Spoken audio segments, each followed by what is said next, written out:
예레미야 33장 17절에서 22절 말씀 전하도록 하겠습니다. 하나님께서 자기 백성을 회복하시고 그들을 형통하게 하실 언약의 절정은 바로 다윗을 위하여 한 의로운 가지가 자라나게 하시는 일입니다. 그게 우리가 읽은 16절 말씀이었습니다. 어제 읽은 15절 16절 말씀이었습니다. 그리고 그 가지는 다윗 집의 왕으로서 백성을 다스릴 겁니다. 영원히 다스립니다.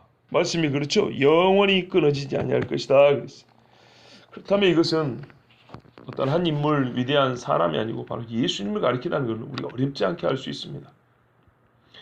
누가복음 1장 31절에서 33절까지 보라 내가 잉태하여 아들을 낳으리니 그 이름을 예수라 하라. 그가 큰 자가 되고 지극히 높으신 이의 아들이라 일컬어질 것이요 주 하나님께서 그 조상 다윗의 왕위를 그에게 주시리니 영원히 야곱의 집을 왕으로 다스리실 것이며 그 나라가 무궁하리라 그랬어요. 그러니까 오늘 이 말씀이 바로 예수님을 가리켜 하신 말씀이고 예수님을 통하여 이루어질 말씀이라는 거 우리가 알 수 있습니다. 하나님께서 맺으신 이 언약이 얼마나 영원하고 신실하냐에 대해서 사실 다윗도 알고 있었습니다. 그래서 다윗 본인도 사무엘하 23장 5절 그의 인생 말년에 이렇게 말을 합니다. 내 집이 하나님 앞에 이같지 아니하냐. 하나님이 나와 더불어 영원한 언약을 세우사 만사에 구비하고 견고하게 하셨으니 나의 모든 구원과 나의 모든 소원을 어찌 이루지 아니하시랴. 그러니까 내 집이 앞에 뭐라고 얘기를 했는데요. 이 결론만 들어도 알 수 있어요. 나의 집이 사실 뭐라고? 하나님께서 영원한 언약을 세우사 나뿐만 아니라 누구와요? 나의 집이. 그래서 견고케 하셨지 않냐. 이것이 바로 다윗의 고백이었습니다. 자, 그뿐만 아니라 하나님이 이스라엘을 돌이킬 때는 레위인도 제사장이 되게 하셔서 끊어지지 않게 하신다 했습니다. 18절을 보시면 기본적으로 이 말씀은 레위 지파에게 영원한 제사장직을 주겠다는 뜻으로 읽어질 수 있습니다. 왜냐하면 만약에 한 사람 제사장이라 그랬으면 이것도 예수님이구나 이렇게 생각이 쉬운데 제사장 드리라 그랬거든요. 제사장 드리라 그랬기 때문에 이것도 사람 제사장 레위인들 얘기인가 보다 이렇게 얘기할 수 있습니다.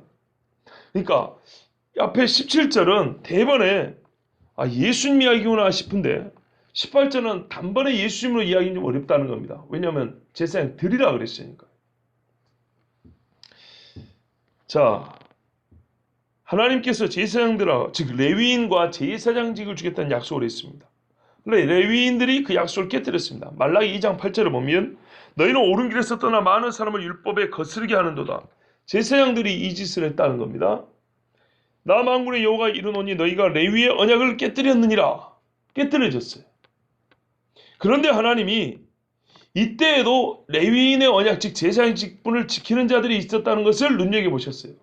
말라기 3장 에스겔 44장 15절을 보면 이스라엘 족속이 행하여 나를 떠날 때 사독의 자손 레위 사람 제사장들은 내 성소의 직분을 지켰은즉 그들은 내게 가까이 나와 수종을 들되 내 앞에 서서 기름과 피를 내게 드릴지니라 주 여호와의 말씀이라 이랬단 말이에요. 그러니까 사독 지파의 사람들은 제사장 직분을 계속 이어갈 거라고 말씀했고요. 실제로 다윗 이후에 솔로몬 때 가면 그 엘리의 후손들 그 제사장직은 폐하해지고요. 사독집이 남아가지고 제사장직을 이어갑니다. 그리고 결국에는 하나님이 레위 자손을 다시 정결하게 해서 연단하고 그들의 직분을 회복하리라고 말라기 3장 3절 4절에 약속하고 있습니다. 그가 은을 연단하여 깨끗하게 하는 자 같이 앉아서 레위 자손을 깨끗하게 하되 금 은같이 그들을 연단하리니 그들이 공의로운 제물을 나 여호와께 바칠 것이라. 그때 유다와 예루살렘의 보험물이 옛날과 고대와 같이 나 여호와께 기쁨이 된다 이렇게 말씀했습니다. 이 말씀을 볼 때 하나님이 언젠가는 레위 자손들을 다시 세워서 제사장 직분을 하게 하시겠구나 맡기시겠구나 이렇게 알 수 있습니다. 그런데 여러분 역사 중에 이 레위인들이 다시 돌아오고 제사장 직분을 감당하는 걸 보셨습니까? 예수님 때 보면 말이죠. 포로기를 돌아온 레위인들이 제사장 직분을 감당한 걸 보기는 봅니다. 예수님 때 제사장도 있잖아요. 그런데 불과 얼마 안 있어서 로마가 유다인을 멸망시킬 때 제사장 직분이 폐해집니다. 끊어지지 아니한다는 말은 2000년 동안, 거의 2000년 동안 지금 지켜지지 않고 있습니다. 그렇다고 그러면 하나님이 약속을 안 지켰다 이렇게 말한 건 좀 믿음이 아니죠. 하나님이 이 약속 분명히 끊어지지 아니한다 그랬는데 어떻게 지키셨을까요? 이쯤 되면 이제 여기서 제사장 드리라고 해서 제사장이 여러 명 있잖아요. 이게 레위 지파에게 주신 약속이긴 한데 단순히 육체적으로 레위의 혈통만을 얘기하는 건 아니겠구나 하고 일단 그렇게 우리가 생각해 볼 수 있죠. 우리가 이미 읽은 히브리서 7장에 답이 나와 있습니다.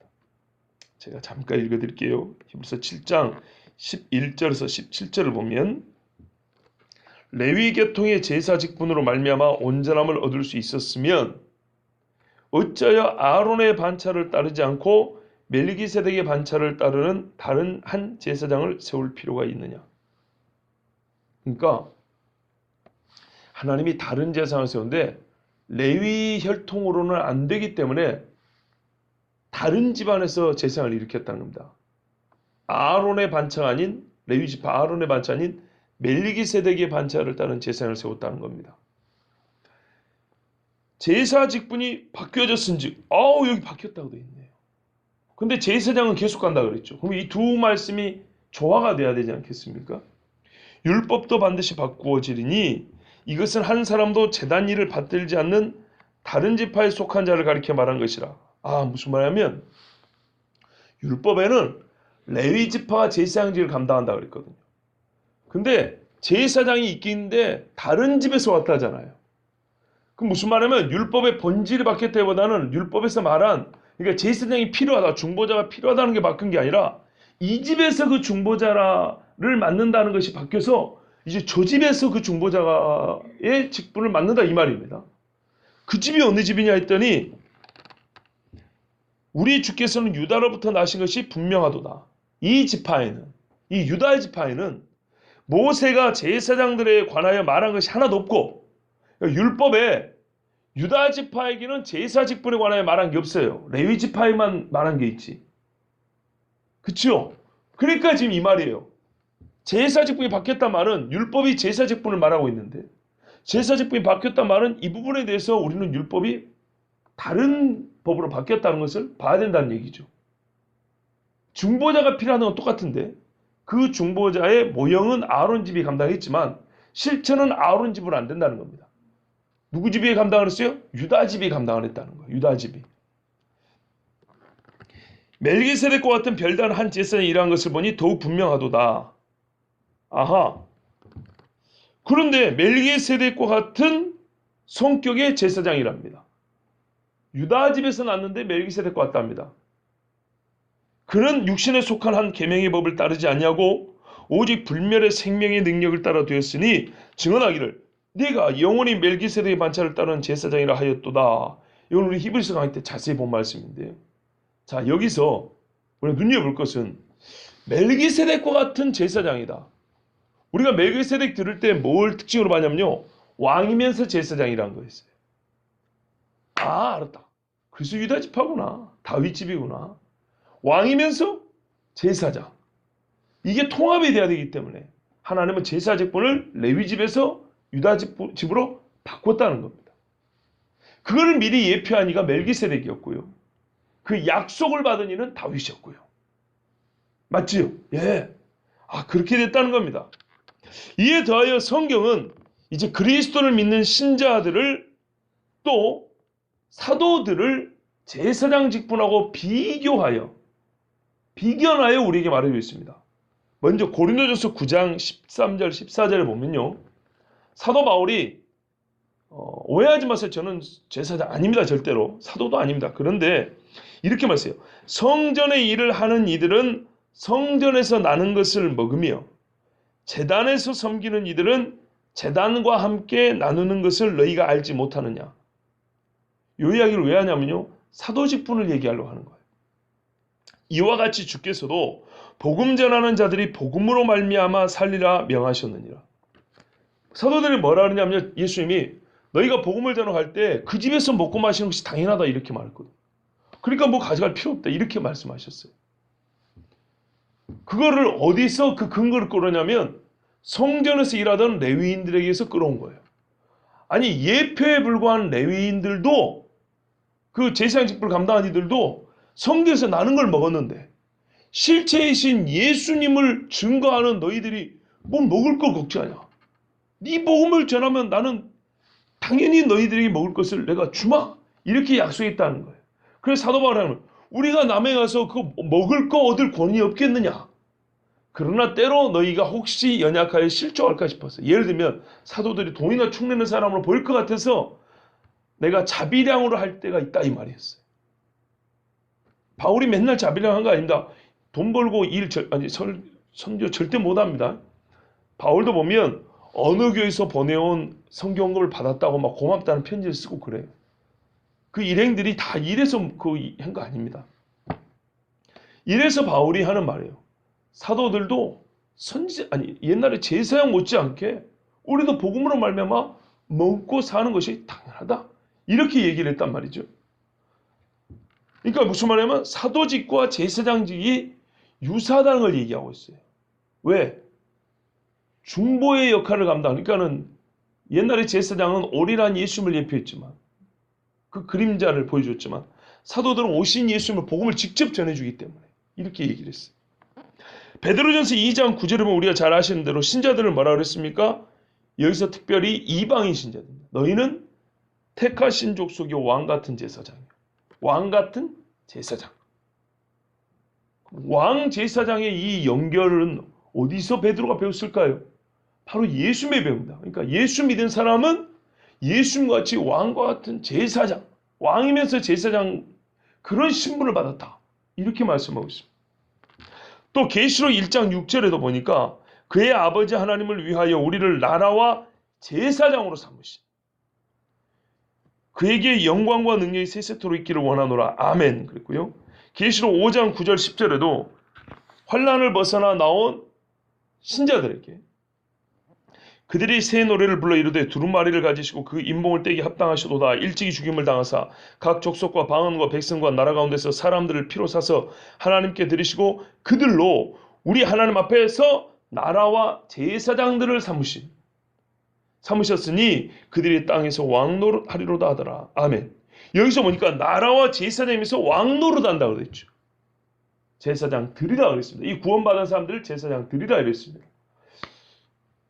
그래서 여기서 신약성경에 보니까 제사장들이라고 하는 표현들이 반복에 나오는 걸 알 수 있죠.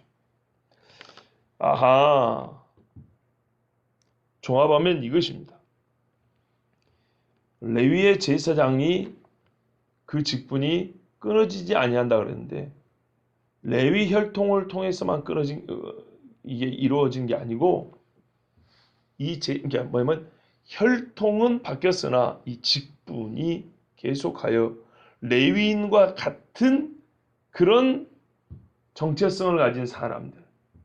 예수님이 모형으로 갖고 있었던 레위인의 그 제사장 직분을 실체로서 자기가 이어받았지 않습니까? 사실 이어받은 게 아니라 본래 자기 것을 취하셨지 않습니까?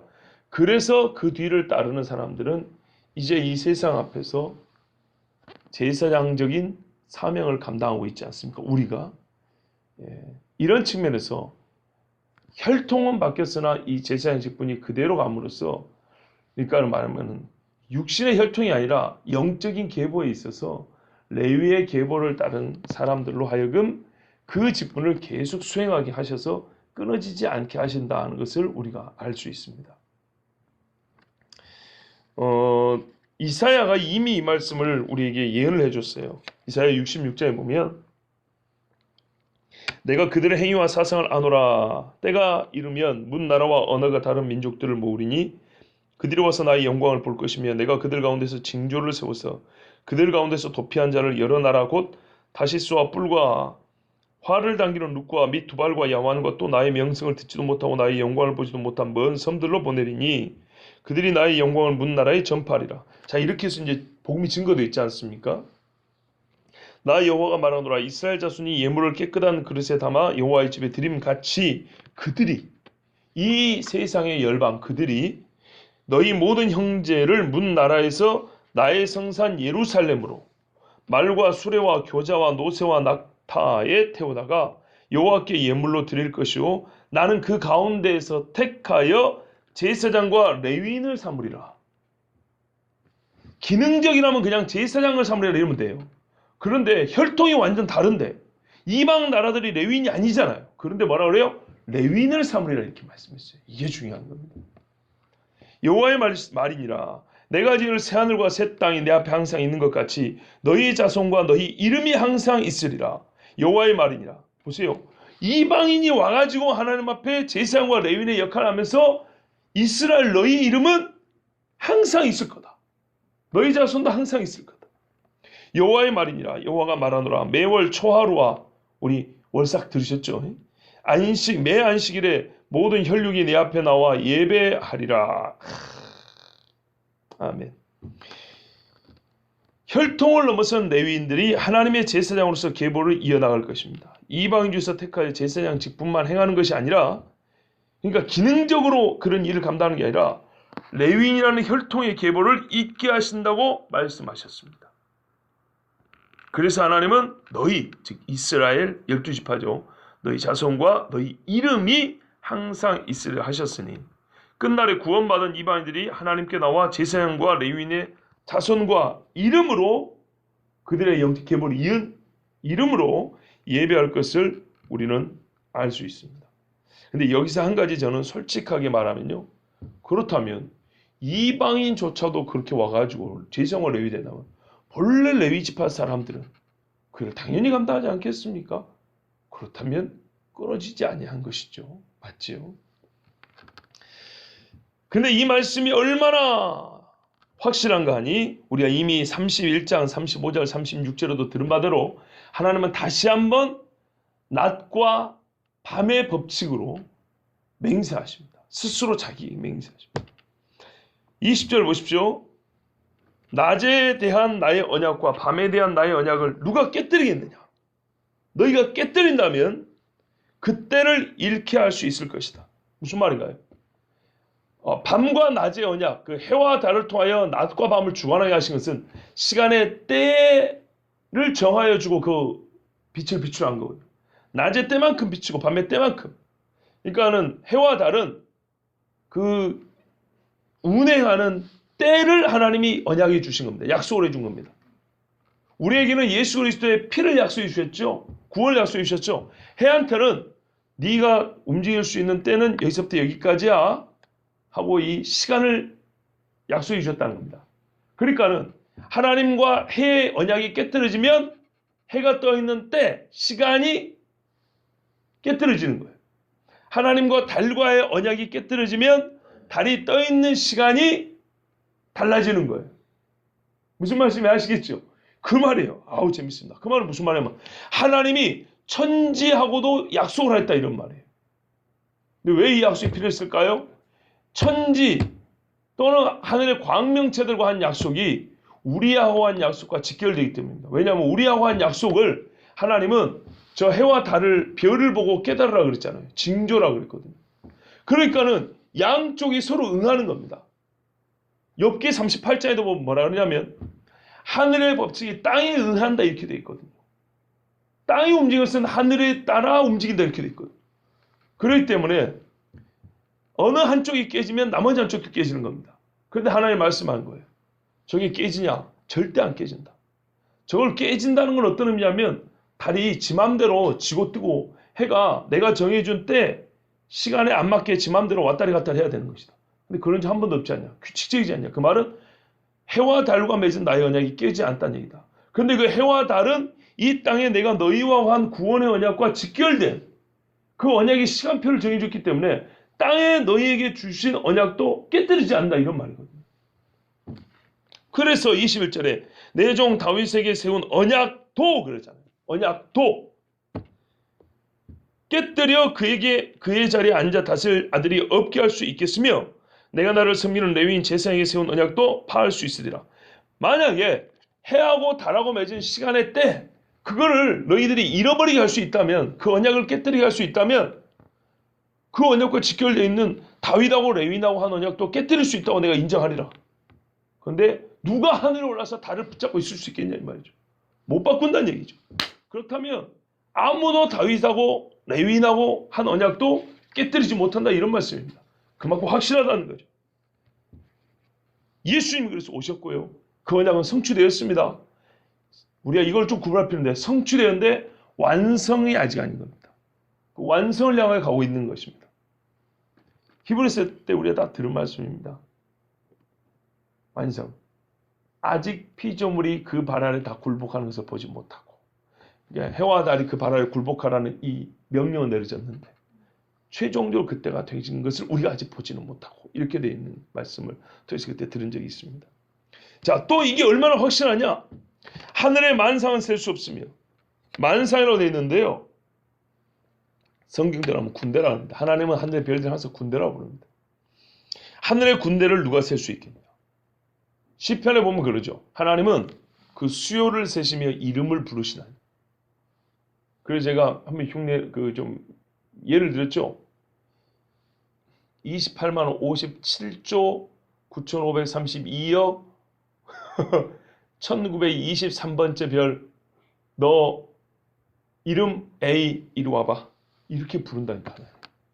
그 수를 다 아세요. 이름을 다 갖고 있어요. 하나님 그렇게 불러요.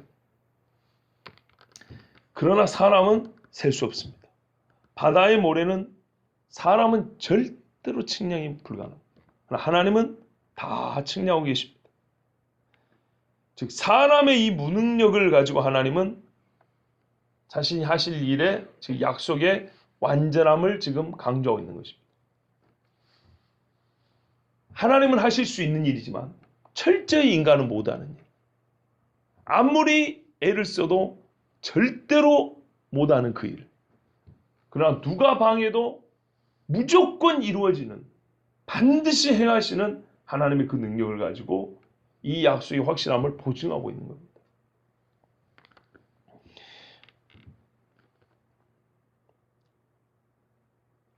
하나님은 예수님 한 분으로 다윗의 집을 세우시고 그 왕좌에 앉을 왕으로 삼으셨고 그 왕좌에서 절대 내려오지 않으십니다.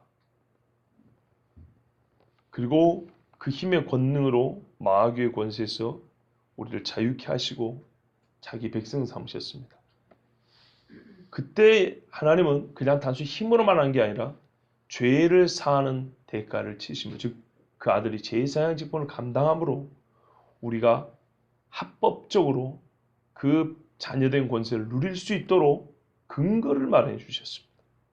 우리가 그 왕과 제사장이신 예수로서 연합한 자가 되었으니 자녀이기도 하고 제자이기도 하고 종이기도 하지만 제가 이런 표현을 쓴 걸 잘 유념하십시오.